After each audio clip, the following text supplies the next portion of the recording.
Gaurang, Gaurang, Gaurang, Gaurang, Gaurang. Bhagavate Vasudevaya. Om Namo Bhagavate Vasudevaya. Om Namo Bhagavate Vasudevaya. Krishnaya Vasudevaya. Devaki Nandanaya cha. Nanda Gopakumaraya. Govindaya Namo Namah. He Krishna Karuna Sindhu. Deenabandhu Jagatpati. Gopesha Gopikakanta. Shri Radha Kanta Namastute. Tapta Kanchanam Gaurangi.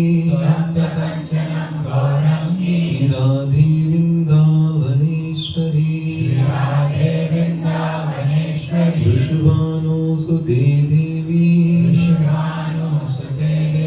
Pranamami Hari Priya. Jai Shri Krishna Chaitanya. Prabhu Nityananda. Shri Advaita Gadadhara. Shri Vasadi Gaur Bhaktavinda. Hare Krishna Krishna Krishna Hare Hare. Hare Rama Rama Rama Hare Hare. Narayanam Namaskritya Naram Chaiva Narottamam Devim Saraswati Vyasam Tato Jayamudiyah Nashtaparaeshu Bhadreshu Nityam Bhagavata Sevaya Bhagavati Rutamashaloki Bhaktir Bhavati Neshtaki. Namo Vishnu Padaya Krishna Prishtaya Bhutale Srimati Madhusudanaya Bapuji Kinamini. Namaste Madhusudanaya Bhaktipad Priyayate Durlabha Krishna Bhakti Mati Sarvakaya. Vancha Kalpatruvayascha Kripa Sindhuveva Patitanam Pavanebhayo Vaishnavebhayo Namo Namah. Guru Maharaj और श्यामा श्याम जी की असीम कृपा से हमें ये 7 दिन ठाकुर जी की हरि कथा के द्वारा ठाकुर जी के चरणों में ये सेवा का अवसर प्राप्त हो रहा है। और वो भी कैसी सेवा? ग्रंथराज श्रीमद् भागवत महापुराण की पठन और पाठन की। और भागवत महापुराण की महिमा के अंदर रोज हम कुछ न कुछ श्लोक श्रवण कर रहे हैं। ऐसे में स्वयं भगवान ने जब ब्रह्मा जी की चतुर्श्लोकी भागवत प्रदान की तो फिर चतुर्श्लोकी से फिर 18,000 श्लोकों का विस्तार हुआ। तो समय ये चतुर्श्लोकी भागवत प्रदान करते समय ब्रह्मा जी ने स्वयं भगवान से इस भागवत की महिमा को भी श्रवण किया है। और उन्हीं महिमा के श्लोकों में से मात्र एक श्लोक को श्रवण करें, इसके बाद आगे कथा को हम बढ़ाएं। स्वयं भगवान कह रहे ब्रह्मा जी से, श्लोक अर्धम श्लोक पादम वावरम भागवतम गिरहे शतोशत सहस्रेश्च किम अन्य शास्त्र संग्रहे। यह भागवत की महिमा बताते हुए स्वयं भगवान ब्रह्मा जी से कह रहे हैं, यदि अपने घर पर भागवत का आधा श्लोक या चौथाई श्लोक भी रहे तो ये बहुत उत्तम बात है।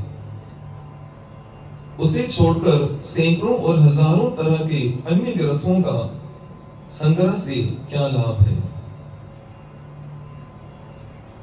अर्थात जिसके घर पे अगर कोई एक भागवत का श्लोक रहे या आधा श्लोक भी भागवत का रहे तो उसे अन्य कोई ग्रंथों को जमा करने की कोई आवश्यकता नहीं है। फिर आगे कहते हैं न यस्य तिष्ठते शास्त्रम गृहे भागवतम करो न तस्य पुनरावर्त्य अभिपाशात् कदाचन। अर्थात कलयुग में जिस मनुष्य के घर में भागवत शास्त्र मौजूद नहीं है उसको यमराज के पास से कभी छुटकारा नहीं मिलता। अपने घर पे भागवत और भक्ति रस अमृत में तो नेक्टर ऑफ डिवोशन में रूप गोस्वामी कहते हैं कि अपने घर पर वैष्णव शास्त्रों को खाली जो संभाल के रखता है ध्यान पूर्वक, खाली उसके दर्शन करता है, उसको भी न जाने कितने यज्ञों का लाभ मिलता है। श्रील प्रभुपाद जी ने तो और आगे कह दिया, यदि आपके घर पे ऐसी व्यवस्था नहीं कि घर पे अपने छोटे से ठाकुर को विराजमान कर पाओ, उनकी सेवा करने के आपके पास समय नहीं है, तो फिर क्या करो, भागवत को ही विराजमान करो, उन्हीं को भोग लगाओ, उन्हीं की पूजा करो, क्योंकि भागवत में और कृष्ण में कोई अंतर नहीं है। इतनी महिमा है इस भागवत की। इसलिए जिनके घर पे भागवत हो ना, उसको सारा सम्मान बहुत ऊंच आसन भी विराजमान करना चाहिए। और ये अगर मर्यादा सीखनी है तो ये अमृतसर में जाके देखिए कि किस प्रकार अपने धर्म ग्रंथ को एक सम्मान दिया जाता है। और भागवत तो सिरमौर है, उसको कितना सम्मान होना चाहिए। क्या इसकी महिमा कहूं, भागवत की बहुत अद्भुत वर्णन है भागवत महिमा के अंदर। कभी इस अवसर मिला तो मात्र भागवत की महिमा पर चर्चा करेंगे। एक्चुअली होना तो ये चाहिए था कि पहले भागवत की महिमा को श्रवण करें फिर हम भागवत स्टार्ट करें, लेकिन लगता है गुरु और गौरंग की ठाकुर जी की यही इच्छा थी कि हम इस भागवत को पहले स्कंद से आरंभ करते हुए अभी चौथे स्कंद में चल रहे हैं। तो कल हमने जो महाराज पृथु के विषय में श्रवण किया, आप सोचेंगे महाराज पृथु अभी तो गए नहीं, कितने दिनों से ये चरित्र इतना अद्भुत है। नहीं, आज महाराज पृथु के विषय में कल हमने श्रवण किया, किस तरह से उन्होंने 1000 हरि कथा की लालसा में कान मांगे हैं और भगवान ने वर स्वरूप ये कहा कि आपको साक्षात चतुष्ट कुमार यानी 4 संत कुमार आएंगे और आपको सत्संग का लाभ प्राप्त होगा। तो कल हमने पूरा जो सत्र था ये कथा का, उसमें 4 कुमारों ने जो महाराज पृथु को उपदेश दिए उसको हमने श्रवण किया। सब बोलिए जरा हरे कृष्णा कृष्णा कृष्णा हरे हरे, हरे राम राम राम हरे हरे। इस प्रकार अभी संक्षेप में है तो उपदेश बहुत बड़ा था, हमने कल मात्र संक्षेप में दिया था। और कितना अद्भुत एक चरित्र था, कितनी अद्भुत शिक्षाएं हैं। और भागवत सप्ताह के अंदर क्या होता है, समय इतना होता है खाली ऊपर ऊपर से हम लोग चले जाते हैं। और मोस्टली कुछ लोग तो क्या सीधा दशम स्कंद में प्रवेश कर जाते हैं, जो कि श्रील प्रभुपाद जी ने स्ट्रिक्टली मना किया है। तो कर्म वाइज धीरे धीरे इनमें जो चरित्र हैं, उनकी जो शिक्षाएं हैं, उनको अगर ध्यान से सुनेंगे तो हमारे वास्तविक जीवन में बहुत ही ज्यादा परिवर्तन आएगा और सुख का अनुभव करेंगे। तो महाराज पृथु ने 4 कुमारों के द्वारा जिस हरि कथा का श्रवण किया और अपने जीवन को सफल बनाने के लिए, अभी उस समय क्या था, सतयुग चल रहा था, तो महाराज पृथु ने उस समय अष्टांग योग विधि के द्वारा अपने शरीर की लीला को समाप्त किया, यानी भागवत भजन में खुद को लीन करके पूरी तरह से। और थे भी कौन, साक्षात भगवान विष्णु की शक्ति आवेश अवतार है। और उनके राज्य के विषय में आपसे मैंने कल भी वर्णन किया, क्योंकि राज्य में प्रजा इतनी सुखी थी कि सब लोगों को भगवान श्री राम राज्य की याद आती थी।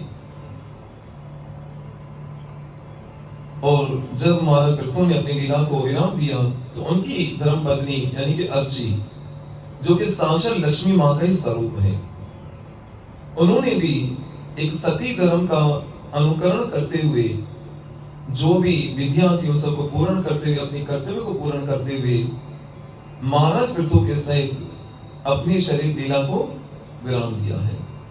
लेकिन जब महाराज पृथु और अर्ची के लिए जो विमान जो आए थे, उस विमान में जब जा रहे थे तो कहते हैं देवलोक की जो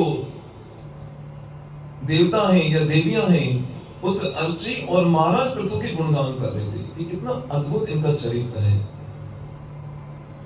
कि मनुष्य होकर धरती पे एक मनुष्य का रोल करते हुए भी एक आदर्श जीवन कैसे जीना चाहिए, एक गृहस्थ यानी आदर्श आइडियल गृहस्थ कैसा जीवन होना चाहिए, वो महाराज पृथु और अर्ची से सीखना चाहिए। क्योंकि हमारे धर्म में दो प्रकार के मार्ग बताए हैं, एक निर्वर्ती मार्ग और दूसरा परवर्ती मार्ग, यानी दो रास्ते। एक परवर्ती मार्ग अर्थात आपने गृहस्थ आश्रम स्वीकार किया और उसके द्वारा जो जो आपके ऊपर कर्तव्य हैं उनको पूरा करते हुए आपने अपने मनुष्य जीवन को सफल किया। दूसरा निर्वर्ती मार्ग अर्थात निष्ठित ब्रह्मचारी, जिसमें आपने इस प्रकार का कोई भी कर्तव्य नहीं लिया और उसमें भी आपको अपना मनुष्य जीवन सफल बनाना है। दोनों रास्तों में क्या है, जिस लक्ष्य के लिए हम संसार में आए उस लक्ष्य को प्राप्त करना है। अब जो लोग अपनी इंद्रियों को संयम में रख सकते हैं, जो अखंड ब्रह्मचारी पालन कर सकते हैं, वो निवृत्ति मार्ग अपनाते हैं। और जिनको अभी तक अपने 84 लाख जो जन्मों में पिछले जन्मों का थोड़ा सा स्वभाव है इंद्रिय भोग का, उनके लिए तो गृहस्थ आश्रम का रास्ता दिया गया है। जाना दोनों को किसकी तरफ है, इस जीवन को कृष्ण की तरफ लेकर जाना है। बस ऐसे समझो कि निवृत्ति मार्ग कैसा है, सीधा फ्लाइट वाला रास्ता है, और ये प्रवृत्ति मार्ग बड़ी जिम्मेदारी वाला जोखिम वाला रास्ता है। और आप अब इस विषय में जाऊंगा तो फिर बहुत विस्तार में सत्संग हो जाएगी और बहुत समझने वाली बातें हैं इसमें। अच्छा, मजे की बात हो, परवर्ती मार्ग में भी जाओगे ना, यानी गृहस्थ आश्रम में, उसमें भी आपको 25 साल तक ब्रह्मचारी रहना है, निश्चित ब्रह्मचारी बिल्कुल पूरी तरह से। और ये आगे प्रसंग आएंगे बहुत सुंदर इसमें, लेकिन समय होगा तो इस पर विस्तार में चर्चा करेंगे, नहीं तो नहीं। इसे संक्षेप में पहले समझी बता रहा हूं। 25 साल आपने ब्रह्मचारी का पालन किया, फिर आपको परमिशन है गृहस्थ में जाने के लिए। उसमें भी कितने साल, 25, इससे ज्यादा नहीं तो फिर आपके वो संकट बना रहेगा। फिर सीधा वानप्रस्थ को लिया जाता है। 25 साल में जो आपने शरीर की भोग की, जो भी संसार के मजे लिए, उनका प्रायश्चित करो। 75 के बाद जिंदा रहे, फिर सीधा संन्यास। तो फायदे में कौन गया? जो ब्रह्मचारी हो तो 25 साल ब्रह्मचारी किया, आगे उसने गृहस्थ वाला पंगा लिया ही, वो तो सीधा संन्यास में, सीधा पीएचडी उसकी होगी। यानी भोग करने के लिए मनुष्य जीवन नहीं मिला है। कहने का अर्थ ये है, गृहस्थ आश्रम में भी जाना है तो भोग वृत्ति से नहीं रहना है, ठाकुर जी की सेवा के प्रति रहना है।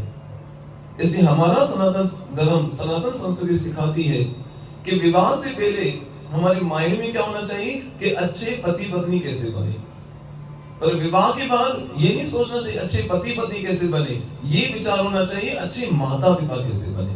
फिर उनके जीवन का लक्ष्य मात्र क्या होना चाहिए, अपने संतान के चरित्र को निर्माण करना। लेकिन सब परंपराएं टूट गई। विवाह के बाद पति जॉब पे, पत्नी जॉब पे, और बच्चा किधर? बोतल को देख देख के बड़ा होता है, और बड़ा होकर अंजाम इसका क्या होता है, बोतल सर पे रख के नाचता है। फिर सब बोलिए हरे कृष्ण हरे कृष्ण कृष्ण कृष्ण हरे राम। तो ये हमारी परंपरा नहीं है। अर्थात ब्रह्मचारी हो, गृहस्थ हो, वानप्रस्थ हो, संन्यास हो, चारों में आपको परिश्रम करना है। किसके लिए? उसके लिए जिसके लिए संसार में आए हैं और जिस चीज को लक्ष्य को प्राप्त करना है, जो 84 लाख जन्मों में जिसको प्राप्त नहीं कर पाए। इसलिए हम देखेंगे इसमें बहुत सारे महात्मा क्या निष्ठित ब्रह्मचारी हुए जिन्होंने अपने जीवन को सफल किया।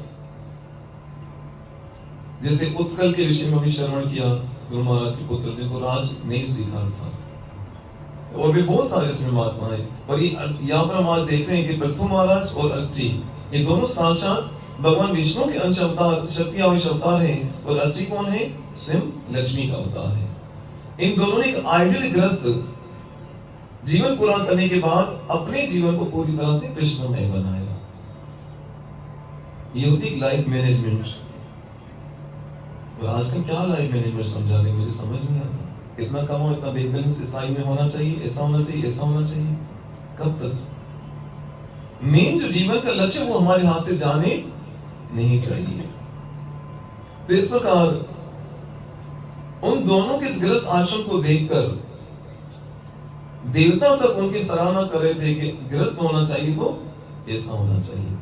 और जो विवाहित जीवन है लेकिन भगवान की भक्ति में नहीं लगे, उनको गृहस्थ नहीं कहा गया था, उनको गृह मेदी कहा गया है। क्योंकि मात्र किसके लिए वो अपना जीवन जी रहे? इंद्रिय सुख के लिए। लेकिन ये जो हमने पृथु महाराज के चरित्र को श्रवण किया, और कुछ खर्ची भी तो मिलनी चाहिए ना, जो इतनी मेहनत की 2 दिन से 3 दिन से, उस दिन ध्रुव चरित्र को श्रवण किया तो कितने वरदान थे उसके पीछे। और आज ये 2 दिन जो आपने ये तपस्या की, जो अर्ची और पृथु महाराज के चरित्र को श्रवण किया, इसके लिए यहाँ पर कह रहे हैं सब बोलिए जरा, हरे कृष्ण कृष्ण कृष्ण हरे हरे कृष्ण हरे कृष्ण हरे राम राम राम। चलिए थोड़ा सा चर्चा कर लेते हैं भागवत से ही। समस्त देवतागण उनके इस कार्य से अत्यंत संतुष्ट हुए, यानी अर्ची और जो महाराज पृथु ने इस प्रकार अपना जीवन यापन किया, तो देव पत्नियां महारानी अर्ची के विषय में परस्पर चर्चा करने लगी। महाराज पृथु की धर्म पत्नी की जय हो। कौन कह रहे हैं? सारे जितने देवताओं की पत्नियां और देवलोक के वासी महारानी अर्ची के इस कार्य को देखकर क्या कह रही हैं? कि उनके चरित्र की जय हो। ये सदैव भगवान विष्णु की सेवा में रत रही, यानी उसमें लगी रहे। पूरा जीवन ने किसमें यापन किया? ठाकुर जी की सेवा में। और देखो किस प्रकार ये सती महारानी वेंकुट जा रही है अपने पति के साथ। यद्यपि मनुष्य का जीवन अत्यंत अलग होता है, परंतु अलग जीवन में भगवान की भक्ति करके वे सरलता से भगवत धाम को जा सकता है। बहुत काम की बात बता रहे हैं। जिस हम अपने जीवन को बहुत लंबा समझते हैं ना, देवताओं के नजर में वो जीवन क्या है? बिल्कुल अलग है। कितनी आयु होगी ज्यादा से ज्यादा कलयुग में? जोर लगा के भी 80, 85, 90 और जोर मार लिया तो 100। लेकिन ये हमें लगती है कि बहुत बड़ी आयु है। देवता की दृष्टि में अगर आप देखोगे तो वो मात्र क्या है? एक क्षण मात्र के बराबर है, कुछ भी नहीं है। तो यहाँ पर मनुष्य जीवन की महिमा का दान किया गया है कि मनुष्य जीवन बहुत अलग है, छोटा है। आप कैलकुलेशन निकालेंगे ना, मान लो अभी किसी की 50 साल एक एवरेज निकालो, ठीक है? आप बोलेंगे 50 साल मैंने जिए। कैलकुलेशन करना तो आपने कितना उसमें जिया? 50 में तो 12 घंटे सोए आप, 25 साल तो आपके ऐसे ही सोने में निकल गए। बाकी 25 में 5 साल का स्नान करने में, दूसरे छोटे छोटे काम करने इसमें गंवा दिए, 30 को गए। बाकी बचपन में 10-12 साल तो इंसान को होश ही नहीं रहता। कैलकुलेशन करोगे तो 50 साल में 5 साल भी आपके पास ऐसे नहीं होंगे जो जिसमें आपने भजन किया होगा। फिर तो ये व्यर्थ गया। इसलिए अभी कल हम जो पढ़ रहे थे महाराज पृथु अर्ची के जीवन के विषय में, कि हमें 4 कुमार जो महाराज पृथु को उपदेश दे रहे थे कि हमें अपने मनुष्य जीवन का टाइम टेबल ऐसा सेट करना चाहिए कि एक क्षण भी कृष्ण के बिना नहीं हो। भोजन कार्य तो जब बनाते समय ठाकुर जी के लिए बनाओ, हो गया आपको भजन।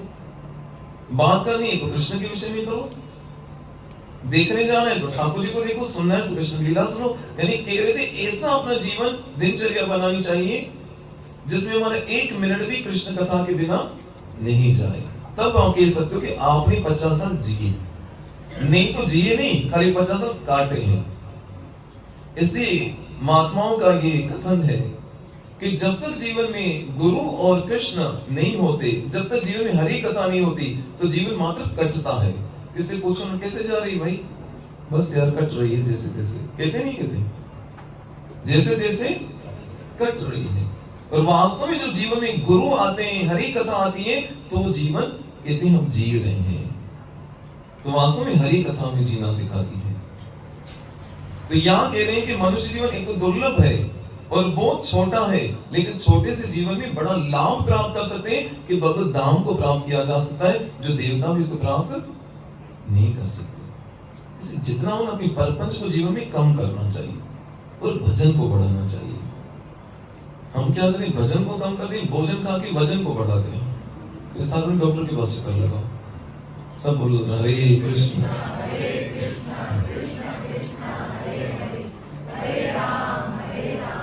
इसीलिए जो व्यक्ति दुर्लभ मनुष्य देह प्राप्त करके इसी भौतिक वस्तुओं के लिए कठोर परिश्रम में व्यर्थ गंवा देता है। यहाँ पर वो देवता लोग कह रहे हैं कि मनुष्य जीवन प्राप्त करके उन संसारी वस्तुओं के लिए जो कठोर परिश्रम करते हैं, गधे की तरह जो मेहनत करते हैं, उनके लिए कहा गया कि उसने अपना जीवन व्यर्थ गंवा दिया। सुबह से लेकर रात तक दिन ऐसे जाता है, मालूम ही नहीं पड़ता उसमें 16 माले के टाइम नहीं। ये तो वही हो गया, आए होटल में खाया पिया कुछ नहीं, गिलास थोड़ा निकालो, कितने 12 रुपये, दो थोड़ी यार। तो उसने अपना जीवन व्यर्थ गंवा दिया। और उसे समझना चाहिए कि वह स्वयं अपना द्वेषी है। उसे यह समझना चाहिए वो अपना खुद का शत्रु है, जिसने अपने जीवन को भोग वस्तु में गंवा दिया और बुरी तरह से ठगा गया है। सब देखो दुनिया में सब ठगे जा रहे हैं, कोई बिना यानी किसी के पास भजन नहीं, समझो क्या हो रहा है, ठगा जा रहा है माया के द्वारा। लो इसको ठग दिया, आज इसको ठग दिया। कैसे ठग दी? अब 16 माला आपको जो दिया है गुरु महाराज ने कि 16 माला रोज करो, सुबह उठोगे ना जोश में, आज तो माला 16 करके इसके बाद कुछ कार्य करेंगे। जैसे 12 माला हुई ना, अरे 12 तो होगी ना, बाकी कितनी रह गई? 4 करने में कौन सी देर है? वो 4 फिर रात को 12 के बाद तक नहीं होती। ये आजमा के देखना, सब लोग ठगे गए। माया बड़ी चतुर है, इसलिए सावधान। कभी कभी तो एक माला भी ऐसे हो जाती, अरे यार दूसरे दिन देखती है एक माला रह गई थी क्या? ये आजमा के देखना, पहचानो थोड़ा कि कैसे हम ठगे जा रहे हैं। तो ठगा गया। यहाँ देव पत्नियां इस प्रकार चर्चा कर रही थी और वहां महारानी अर्ची का विमान उनके पति के पीछे पीछे वैकुंठ पहुंच गया। इस प्रसंग का उपसंहार करते हुए मैत्रेय मुनि ने कहा, और ये प्रसंग कौन सुना रहे हैं? मैत्रेय मुनि विदुर जी को सुना रहे हैं। जो व्यक्ति, ध्यान देना, जो 3 दिन से आप सुन रहे हो, इसके सुनने का लाभ क्या है, इसका परिणाम क्या है? क्या कह रहे हैं यहां पर? जो इस प्रसंग को, जो व्यक्ति महाराज पृथु के अद्भुत चरित्र को श्रद्धा और दृढ़ता पूर्वक पढ़ता है, सुनता है और अथवा वर्णन करेगा, वे महाराज पृथु के समान वैकुंठ लोगों को प्राप्त होगा। जिन्होंने इस चरित्र को श्रद्धा से पढ़ा होगा, सुना होगा और दूसरों से इसका वर्णन किया होगा, किसके साथ? श्रद्धा के साथ।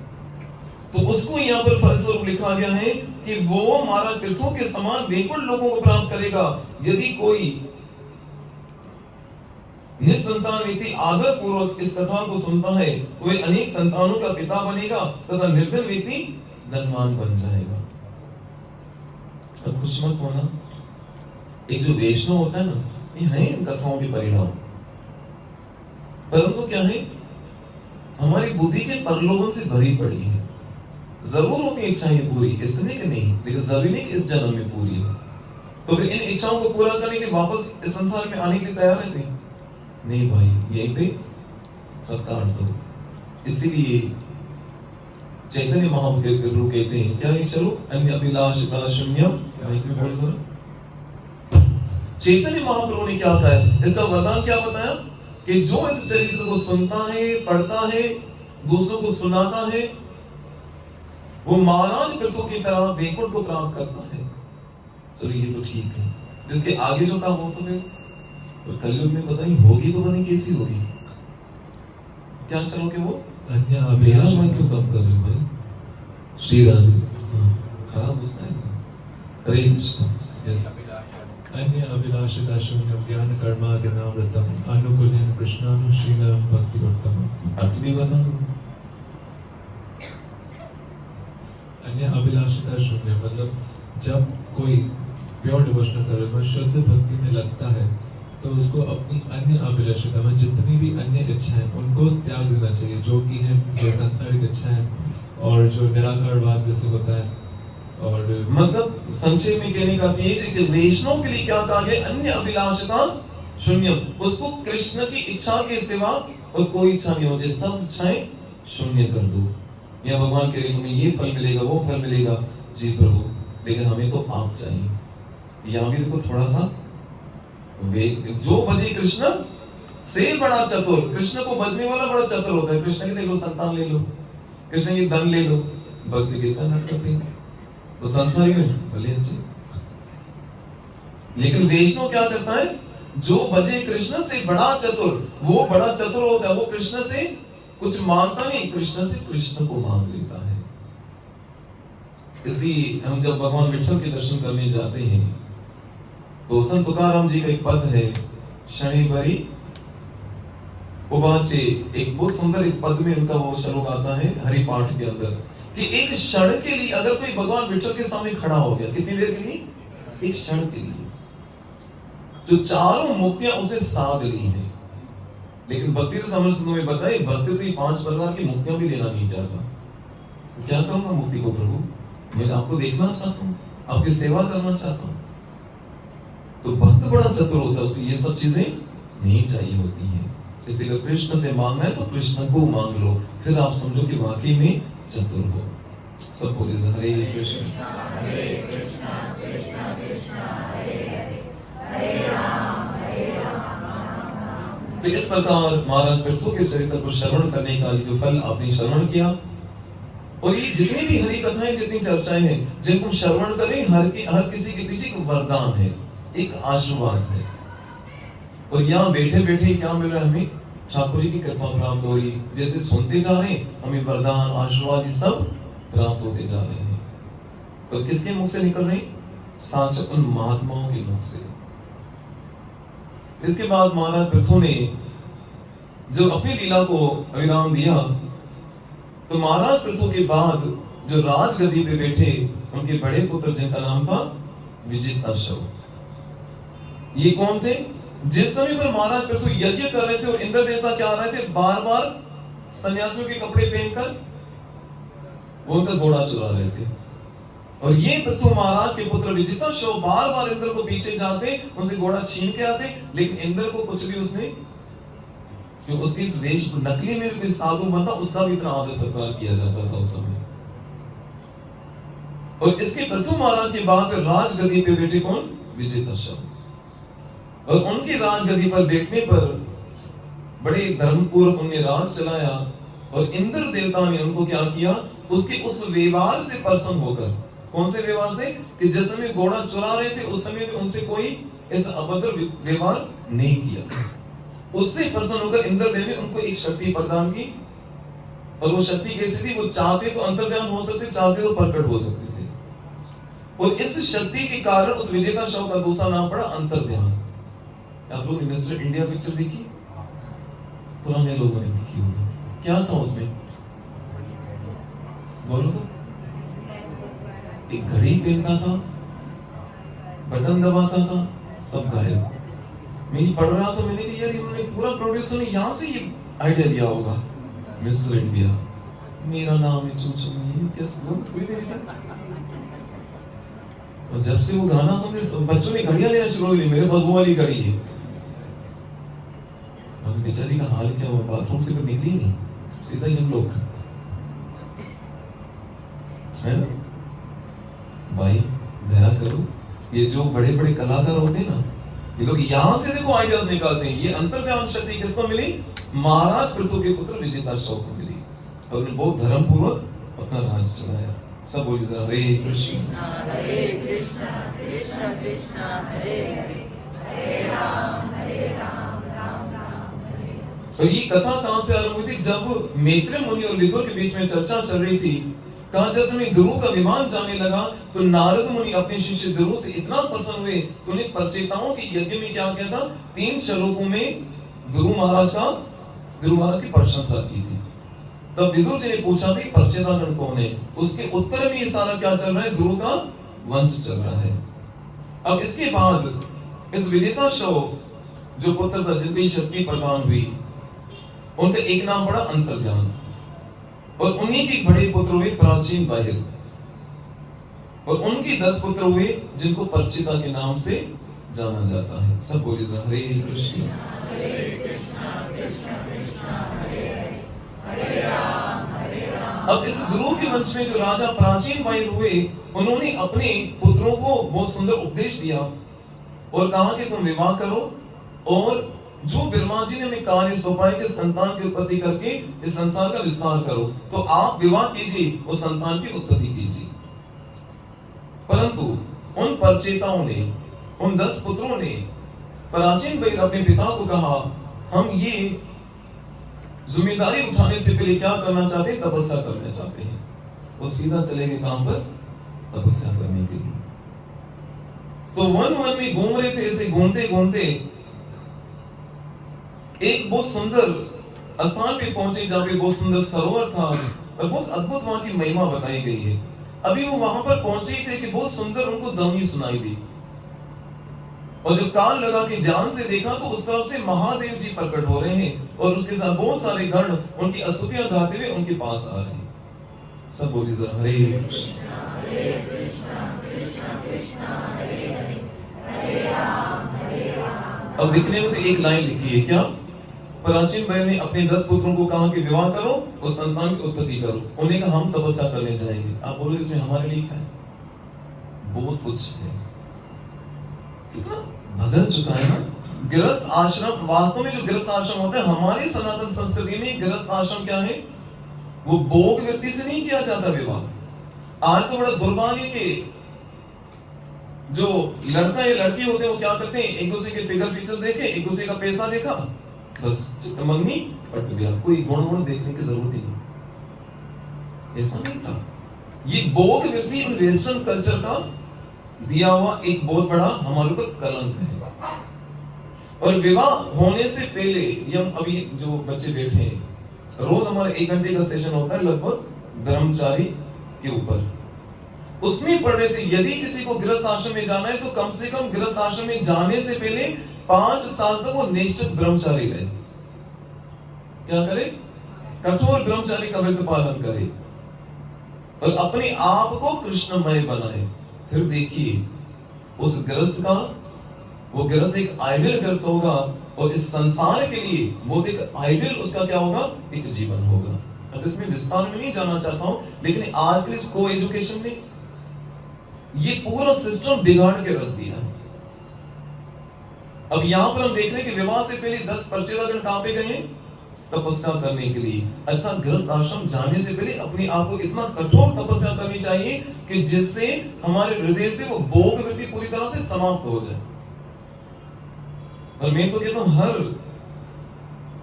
जवान बच्चे को या बच्ची को इन शिक्षाओं से पूरा अवगत कराना चाहिए। अगर नहीं करेंगे तो ये क्या है, ये जो जीवन की अवस्था है, जो टीन एज, ये बहुत इमोशनल टाइम पीरियड होता है। और कहीं भी हम कुछ ऐसे अनजान बनकर कुछ ऐसी गलतियां कर लेते हैं जिससे हमारा पूरा फ्यूचर क्या हो जाता है, एक डार्कनेस की तरफ बढ़ जाता है। इससे पहले के लोग पढ़े लिखे नहीं होते, समझदार बहुत होते थे। अब इस विषय में विस्तार में नहीं जाना चाहूंगा, अकलमंद को इशारा ही काफी है। कहने का अर्थ क्या है कि कुछ कोई भी आश्रम हो, ब्रह्मचारी हो, गृहस्थ हो, सब क्या है, तपस्या के लिए बना है, भोग व्यक्ति के लिए नहीं। यहाँ तो एक कपल आया मेरे पास, तो उन्होंने भागवत रखवाई और बहुत भव्य आयोजन किया, मुझे बहुत खुशी हुई। लेकिन भागवत हुई तो साथ ही में प्रभु कल हमारा विवाह है, परसों हम लोग कहां जा रहे हैं, स्विट्जरलैंड जा रहे हैं। वाह भाई, तुमने जो इतना जो 25 साल जो अपनी ब्रह्मचारी जो कमाई की वो तुम गटर में फेंकने जा रहे हो। कितनी मूर्खता, हद से ज्यादा स्टैंडर्ड गिर चुका है ना। जब यहाँ तो अच्छा हमें अपना जीवन याद है कि हमारे दौर में क्या होता है, विवाह होता था, सारे मंदिरों में लेके जाते थे, बड़ों के पास लेके जाते, आशीर्वाद दिलाते थे कि इनका गृहस्थ जीवन सबके लिए क्या हो, मंगलदायक हो। और जब से ये परंपराएं टूटी तो सब भूत प्रेत पैदा होने लगे।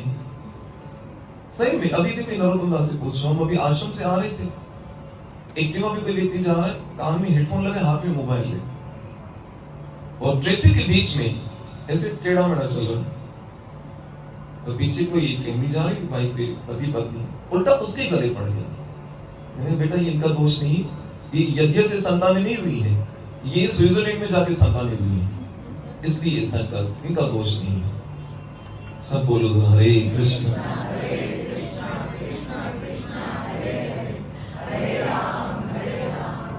अच्छा फिर ये इस प्रकार जो स्विट्जरलैंड में जन्म लेने वाले बच्चे ना, कोई संत महात्मा बनते ही नहीं, बनते तो क्या बनते, कोई हीरो बनता है, कोई हीरोइन बनती, क्या है एक भविष्य बनेगा। तो इस प्रकार आइए थोड़ा आगे बढ़े। परिचिताओं ने सर्वप्रथम विवाह से पहले तपस्या का संकल्प किया और वन को चले गए, और एक सुंदर सरोवर के पास पहुंचे तो वहां पर महादेव जी के उनको दर्शन हुए। इनको उन परिचिताओं को महादेव जी उनसे बहुत प्रसन्न हुए और कहा कि मैं आपके समान धर्म से, यानी कि 10 पुत्र थे लेकिन 10 के बीच में कोई मतभेद नहीं था, एक ही धर्म था कि हम तपस्या करेंगे, इसके बाद विवाह करेंगे। महादेव उनसे बहुत प्रसन्न हुए और महादेव जी ने उनको क्या कहा, उनको रुद्र गीत प्रदान किया। भागवत में बहुत सारे गीत हैं, रुद्र गीत, एल गीत, भूमि गीत, बर्मर गीत, गोपी गीत, बहुत सुंदर गीत हैं। और महादेव ने उस समय उन 10 परिचितागणों को क्या किया, उनको रुद्र गीत प्रदान किया और कहा कि जिस समय ब्रह्मा जी ने सृष्टि का उत्पत्ति की और हमें ये जो कार्य सौंपा, तो उस समय रुद्र गीत में ये जो स्तुति हमें सुनाई थी, जिसको हम श्रवण करके पठन करके घोर तमोगुण से बच जाते हैं। और यदि मनुष्य ने स्तुतियों को गाता है तो अपने मनुष्य जीवन का पूरा लाभ उठाता है। ये इसमें है, आप पढ़ सकते हो, मैं नहीं पढ़ूंगा, इतना समय हमारे पास नहीं है। तो रुद्र यानी महादेव ने उस समय उन 10 परिचिताओं को समान धर्म यानी कि एक धर्म पर चलने के इस स्वभाव के कारण उनको रुद्र गीत प्रदान किया। उस साक्षात महादेव जी को उनको दर्शन हुए। आज तो एक घर के अंदर 5 फैमिली मेंबर है, पांचों की दिशा अलग, कोई भगवत गीता पढ़ रहा है, कोई कुरान पढ़ रहा है, कोई बाइबल पढ़ रहा है, कोई क्या कोई क्या कोई क्या क्या चल रहा है, समझ नहीं आ रहा। सम्मान धर्म होने का ये लाभ है, अगर मिलकर इसलिए चैतन्य महाप्रभु का हरि नाम सन कीर्तन, यानी सब मिलकर क्या करो, कीर्तन करो, तब देखो लाभ होगा। कैसे, मान लो आपको उल्लासनगर में कोई समस्या है, आप चले गए यहाँ के आमदार के पास, मुझे ये समस्या है, इस समस्या को पूरा करो, आपको कोई रिस्पॉन्स देगा, कोई छोड़ देना है, चला जाएगा। और वही पूरे 50-60 लोग जाकर एक साथ बोलेंगे तो फिर क्या होगा, उनको मानना पड़ेगा। ऐसे ही सन कीर्तन में या एक साथ तपस्या करने में पूरा परिवार एक तरह से जुड़ा हो तो इसका बहुत बड़ा लाभ है। और जल्दी से हमें क्या होता है, उस लाभ की प्राप्ति हुई जिस कार्य के लिए हम क्या कर रहे हैं, भजन या साधना कुछ भी कर रहे हैं। तो उनके समान धर्म के कारण महादेव उनसे प्रसन्न हुए, उनको रुद्र गीत प्रदान किया, क्योंकि 10 के 10 क्या निकले थे, कृष्ण को प्रसन्न करने के लिए निकले थे। सब बोलिए जरा, हरे कृष्णा कृष्णा कृष्णा हरे हरे, हरे राम राम राम। और उनको ये रुद्र गीत प्रदान किया। महादेव जी के चले जाने के बाद उन 10 परिचितागणों ने उस रुद्र गीत का 10,000 साल तक सरोवर में खड़े होकर, नारायण सरोवर, उस सरोवर में खड़े होकर इस रुद्र गीत का पाठ किया है और वो सुंदर भगवान की स्तुति की है। और इसके फलस्वरूप क्या हुआ, महादेव ने जो रुद्र गीत प्रदान किया, उनको 10,000 तपस्या से प्रसन्न होकर स्वयं भगवान विष्णु ने उनको दर्शन दिया। और भगवान विष्णु ने क्या कहा, उससे पहले जरा सुनिए, महादेव ने जी 2 लाइनें हैं, बहुत सुंदर हैं। सब बोलिए जरा, हरे कृष्णा कृष्णा कृष्णा हरे हरे, हरे राम राम। देखिए महादेव जी क्या कह रहे हैं उनको, जिस समय महादेव ने उनको दर्शन दिए। सब बोलिए जरा, हरे कृष्णा कृष्णा कृष्णा हरे हरे, हरे राम राम राम। महादेव जी कहते हैं उन राजकुमारों से शिवजी उन राजकुमारों से अत्यंत प्रसन्न हुए, अत्यंत उदारता पूर्वक मुस्कुराते हुए उन 10 भाइयों से कहा, हे प्राचीन बहिर के पुत्रों, तुम्हारा सब प्रकार से मंगल हो। महादेव जी कह रहे हैं, मैं तुम्हारे यहाँ आने के उद्देश्य से भली भांति परिचित हूँ। महादेव जी ने कहा, मुझे पहले ही पता है कि तुम किस लक्ष्य से आए हो। किस लक्ष्य से आए थे? कि उनके पिताजी ने उनको कहा था कि क्या करो, विवाह करो, संतान की उत्पत्ति करो। उन्होंने कहा नहीं, हम पहले ठाकुर जी को प्रसन्न करेंगे। तो सही में कहूँ, सीक्रेट बताऊं, किसी को वैष्णव पति चाहिए, वैष्णव जोड़ी चाहिए, तो महादेव जी इसमें बहुत जल्दी कृपालु है। बाकी सब भूत प्रेत ही मिलते हैं। तो महादेव जी की तपस्या करने से बहुत ज्यादा इसका लाभ है। इस मैटर में लोग गलती से जाके हनुमान जी के पास रॉन्ग नंबर लगाते हैं। हनुमान जी कहते हैं, मूर्ख मारू डंडा, अपने लिए ढूंढी तो तुझे ढूंढ के दूं। सब बोलिए जरा, हरे कृष्ण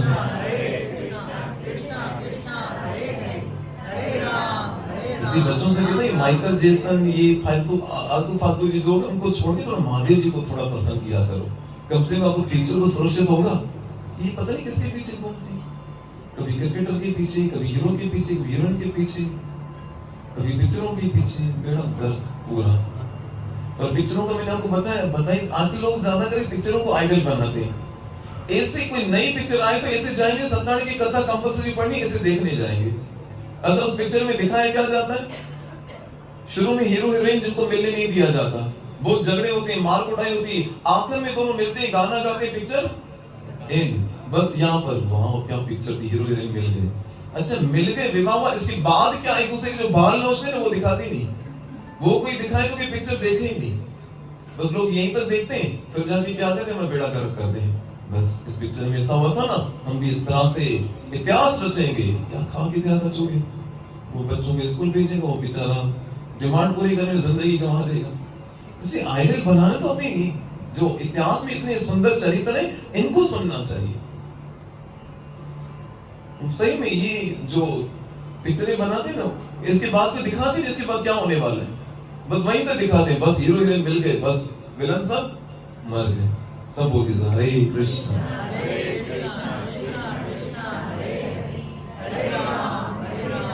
असल पिक्चर देखनी है तो फिर क्या करो, प्रैक्टिकल जीवन में देखो।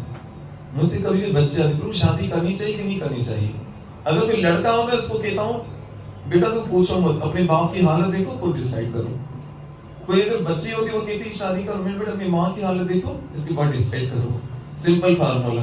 अगर भक्त होगे तो करना, नहीं होगे तो छोड़ देना, खत्म। क्यों इस झंझट में पढ़ो? सब बोलो जरा हरे कृष्ण।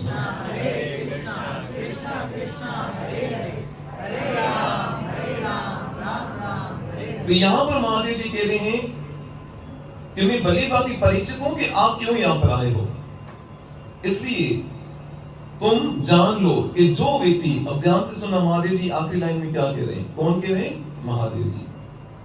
तुम जान लो कि जो व्यक्ति भगवान श्री कृष्ण का अनन्य भक्त होता है वो मुझे अत्यंत प्रिय है। कौन कह रहे हैं? महादेव जी। 10 परिचिता गणों को कह रहे हैं। इसलिए यदि आप ही कृष्ण भजन करते हो, कृष्ण भक्ति करते हो, हरे कृष्ण कृष्ण कृष्ण हरे राम तो स्वयं में आपको क्या मिल जाता है? सारे देवताओं का आशीर्वाद प्राप्त हो जाता है। तो इस प्रकार महादेव जी के द्वारा रुद्र गीत प्रदान किया गया और रुद्र गीत के प्रताप से उनको भगवान के दर्शन हुए और परिचिता गणों ने इसके बाद विवाह किया। और विवाह के बाद वो सुंदर इसमें प्रसंग है कि किस प्रकार सब हरे कृष्ण कृष्ण कृष्ण हरे राम राम राम।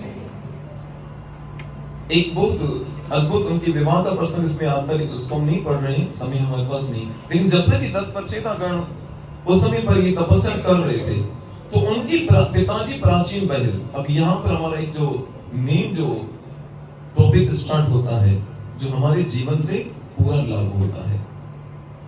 प्राचीन बहिर ने अपने पुत्रों को तपस्या के लिए भेजा। जब तक वो 10,000 से तपस्या करते रहे, प्राचीन बहिर के कर्म कांड में बहुत उलझे हुए थे और उन्होंने इतने यज्ञ किए जिनकी कोई आप काउंटिंग ही नहीं कर सकते हो। और उन यज्ञों में क्या करता, वो कई प्रकार की बलियां चढ़ाता, कई प्रकार के कर्म कांड का अनुष्ठान करता। नारद मुनि ने देखा कि ध्रुव का वंशज होकर ये कहां अपने जीवन को कर्मकांड में नष्ट कर रहा है।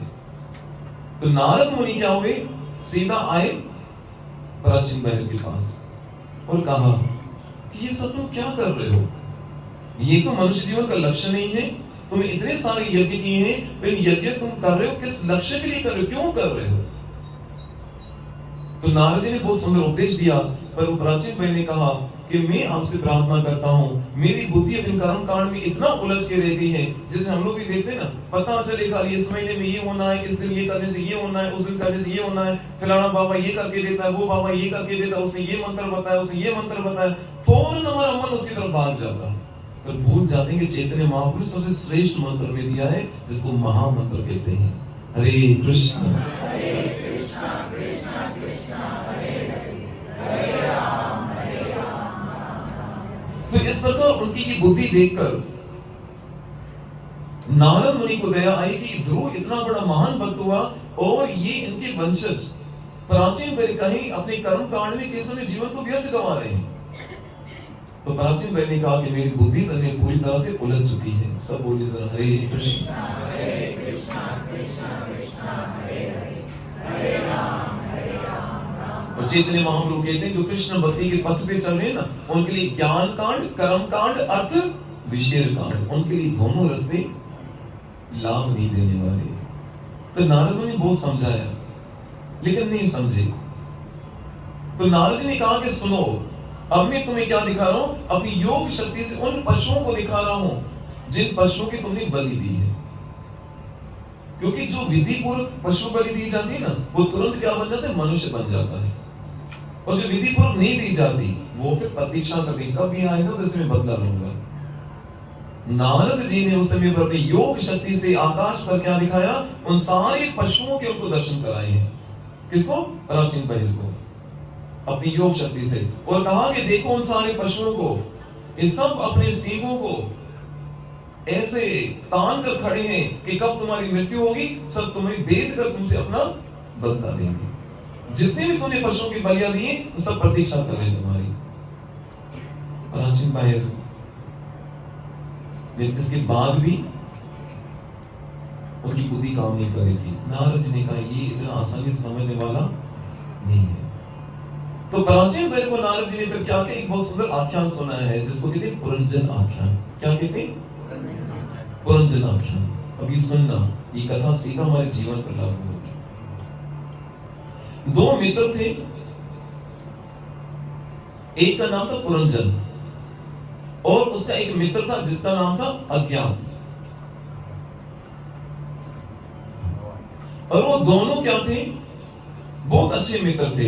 एक दिन उनके मन में आया कि चलो कहीं घूमने चलते हैं। किसके, पुरंजन के मन में ये आया भाव, और उस अज्ञात मित्र से कहा कि चलो घूमने चलते हैं।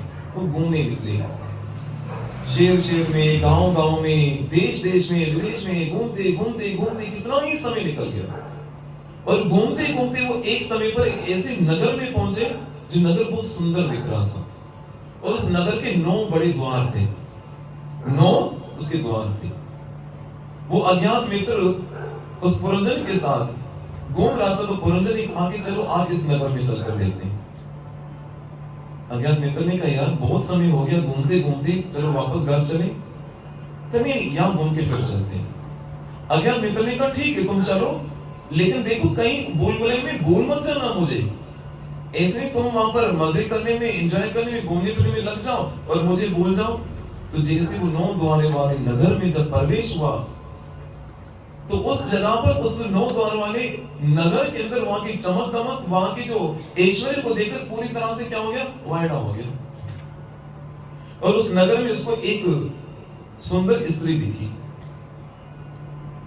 ये पुरंजन सीधा उस स्त्री के पास गया और पूछा क्या कौन हो।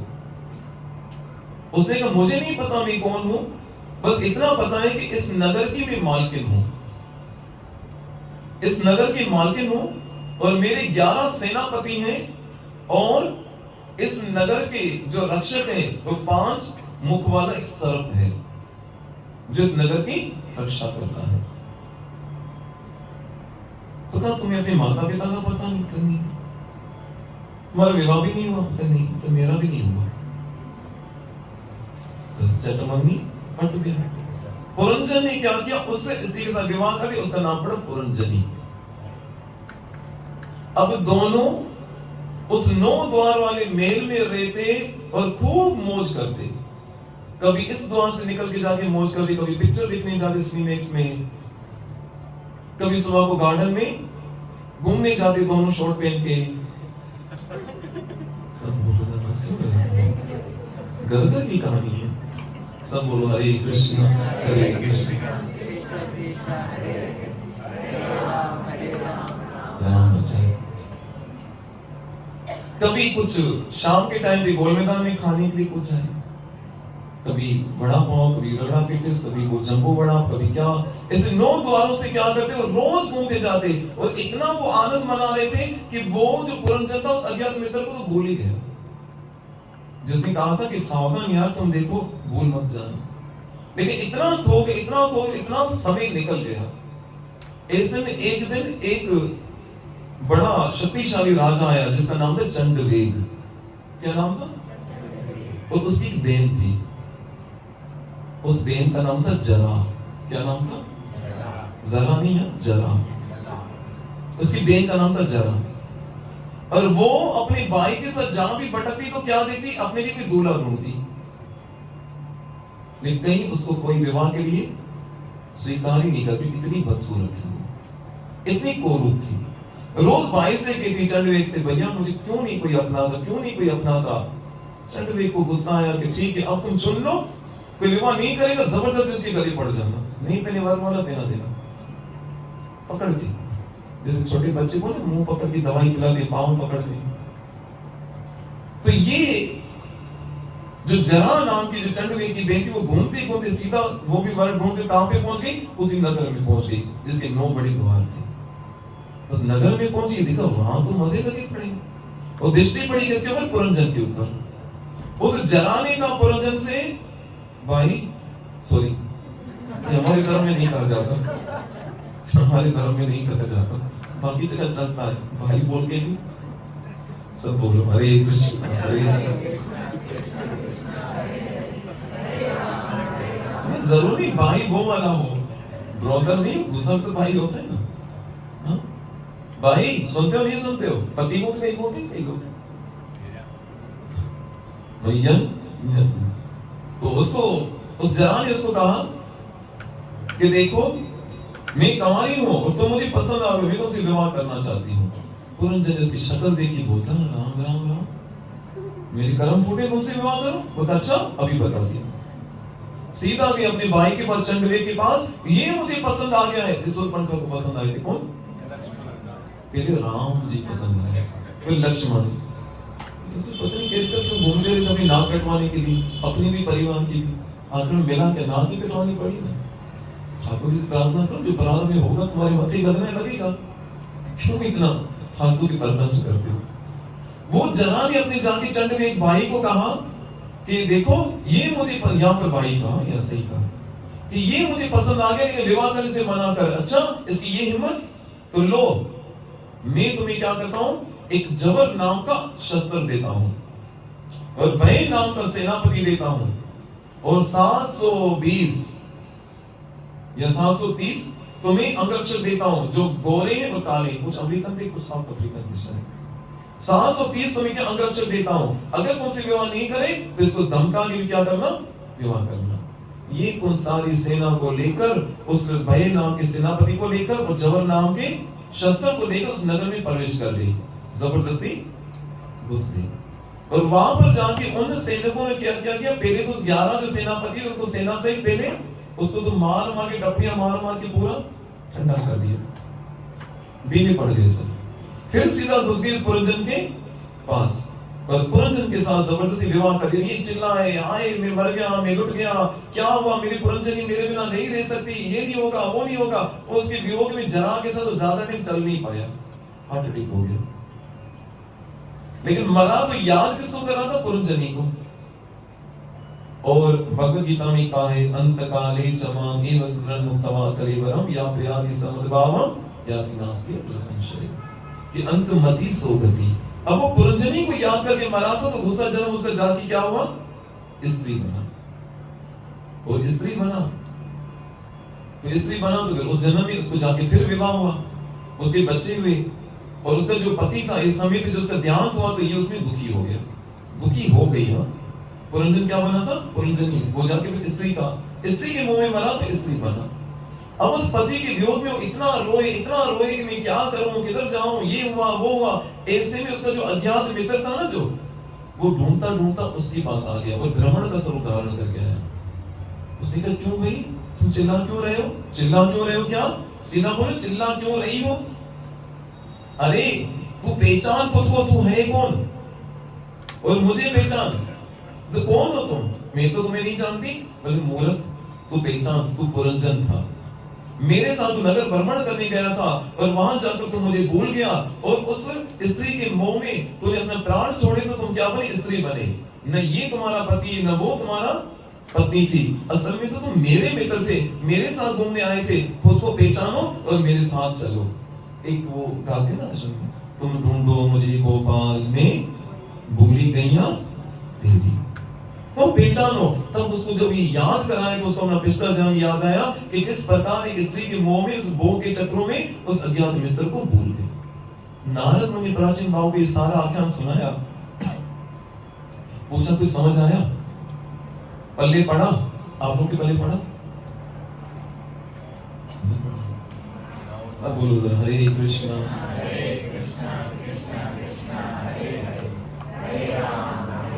बाजदासियल में भी सत्संग है, बिना महाप्रसाद के लिए बता दूं।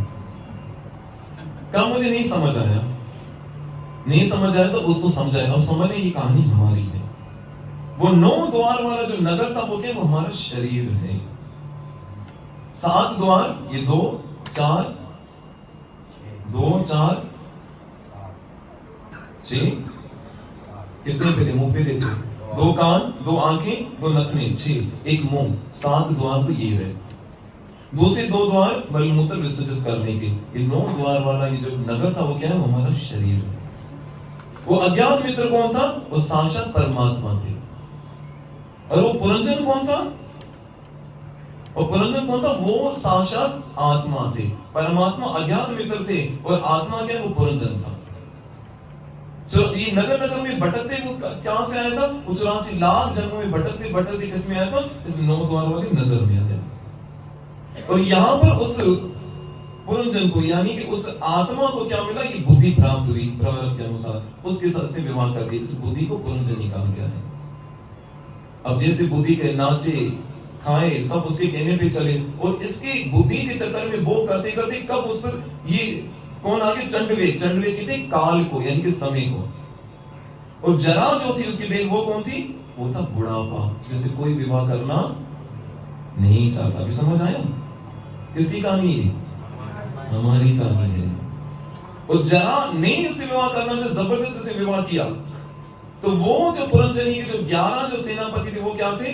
हमारी 5 कर्म इंद्रियां और 5 ज्ञान इंद्रियां और 11वां मन, और बाकी उसकी सेना सारी इच्छाएं। समझ आ रही है बात? हाँ। और 5 फन वाला जो सर्प कौन था? वो हमारे 5 प्राण जो हमारे शरीर के अंदर होते हैं, उदान व्यान समान, ये जिनके कारण हमारा शरीर चलता है। जैसी जरा नाम की वो बुढ़ापा जब आया तो फिर ये सारे सैनिक तो ढीले पड़ गए, है ना? कान में सुनना बंद कर दिया, आंख में देखना बंद कर दिया, शरीर चलना छोड़ दिया, अर्थात जबरदस्ती से विवाह कर दिया। कोई इस जरा से विवाह करना नहीं चाहता। और फिर इस बुद्धि के चक्कर में वो करते करते करते क्या हुआ? वो इंद्रियां तो शीतल पड़ गई। वो 5 प्राण वाला जो वो थोड़ी देर तक चला, 5 प्राण अंत तक चलते हैं, लेकिन मेडिटेशन पे होते हैं सब, शरीर काम नहीं कर रहा, लेकिन 5 प्राण वाला सर्प जो शरीर का अंगरक्षक, वो भी कब तक चलता? जरा के सामने वो भी हार गया। और अंतमति सोगति, उस समय उसका जो भाव था पूरा बुद्धि में जो जो भरा था, धन भरा था, स्त्री भरी थी, उसके चक्कर में दूसरा जन्म उसका ऐसा हुआ। और अज्ञात मित्र कौन है? हमारे ठाकुर जी, जो हमेशा प्रतीक्षा करते रहते हैं कि कब 84 लाख जन्मों में भी इसको अभी तक अक्ल नहीं आई, मनुष्य जीवन प्राप्त किया, अब भी मेरी तरफ नहीं आया, तो फिर मैं कैसे इसको समझाऊं? तब क्या करते हैं? अपने प्रामाणिक आचार्यों को, गुरु महाराज को, वैष्णव को भेजते हैं, इनको समझाओ कि ये मनुष्य जीवन तुम्हारे रहने के लायक नहीं है। और ये जब प्राचीन बाहिर को नारद मुनि ने उपाख्यान सुनाया, तब उनको ये सद्बुद्धि आई और उस समय फिर उन्हें क्या किया, आपातकाल मीटिंग बुलाई और उस मीटिंग में जितने महात्मा थे उनको कहा कि मेरे 10 पुत्र तपस्या करने गए हैं, वो जब आएंगे तो राजपाट उनको देना, मैं तो भी चल रहा हूँ अपने जीवन को धन्य करने के लिए। इस प्रकार प्राचीन बाहिर भी तपस्या करने के लिए चले गए। फिर बाद में परिचितागण आए, फिर उनके आगे उन्होंने भी अपने जीवन को कृष्णमय बनाकर सफल किया है। और इस प्रकार ये चौथा स्कंद यहाँ पर पूरा होता है। बोली कृपा श्रीमद् भागवत महापुराण की ताली इसलिए बजी कि 5 दिन में एक स्कंद नहीं प्रभु, ये जो भी लास्ट का इसमें जो निचोड़ था, निचोड़, ये हमारे अपने जीवन की कहानी सीखना चाहिए। 9 द्वारे पूरे देही, शरीर को 9 द्वार नगर कहा गया है।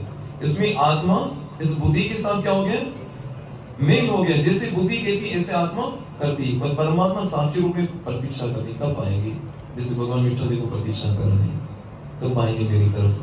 क्योंकि जो हम समझ रहे हैं ये पत्नी मेरी, ये बच्चा मेरा, ये मेरा, मैं कृष्ण कहते ये तेरा कुछ नहीं, तू बस मेरा है, ये अटल सत्य है। ममे वंशो जीवलोके जीवभूत सनातन मनाशिष्टानि ध्यानि प्रकृतिस्थानि दर्शति। बस अपने इस जो प्रेम को संसार से हटाकर कृष्ण को जोड़ने के लिए ये हम जो इतने बड़े बड़े भागवत की कथाएं सुनते हैं, साधु संगत हैं, सब इसके लिए। इसकी मंगल कामना के साथ इस पुरंजन आख्यान को जरा जाकर घर में थोड़ा विचार करना। ये हमारी अपनी कहानी है, तो बहुत सीरियस मैटर है। अगर इसको अगर समझ लिया तो विश्वास कीजिए आपका जीवन सफल हो जाएगा। आइए 2 मिनट हरि नाम कीर्तन के साथ आज के सत्संग का विराम दें। हरे